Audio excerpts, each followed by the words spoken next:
ஒரு சில விஷயம் ட்ரை பண்ணும்போது தான் இன்னும் கொஞ்சம் பயிற்சி வேணுமோ அப்படின்னு நமக்கு தோணும். எனக்கும் அந்த மாதிரி தான் தோணுச்சு இந்த பொரி உருண்டை செய்யும்போது. ஏன் இந்த வீடியோவோட எண்டில் சொல்கிறேன். முதல்ல ஒரு கப்பு வெல்லத்தோட 1/4 கப்பு தண்ணி சேர்த்து நல்லா கலந்து விட்டு கொதிக்க வச்சிங்கன்னா நல்லா கெட்டியாகும். முதல்ல பார்த்தீங்கன்னா தக்காளி பதம் வரும். இதுதான் நம்ம அதிரசத்துக்கு எடுப்போம். அடுத்து இன்னும் கொஞ்சம் நேரம் கொதிக்க வச்சிங்கன்னா நல்லா கெட்டியான பதம் வந்துடும்.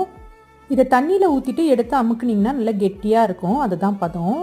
இது கரெக்டான பதத்துக்கு வந்ததும் ஃப்ளேமை சுவிட்ச் ஆஃப் பண்ணிவிட்டு கொஞ்சமாக ஏலக்காய் தூள், சுக்கு பொடி, ஒரு பிஞ்ச் சால்ட், 4 கப்பு பொரியை சேர்த்து நல்லா கலந்து விட்டுட்டு இது சூடாக இருக்கும்போதே கையில் நெய் இல்லைன்னா அரிசி மாவு தடவிட்டு பிடிக்க ஆரம்பிச்சிருங்க.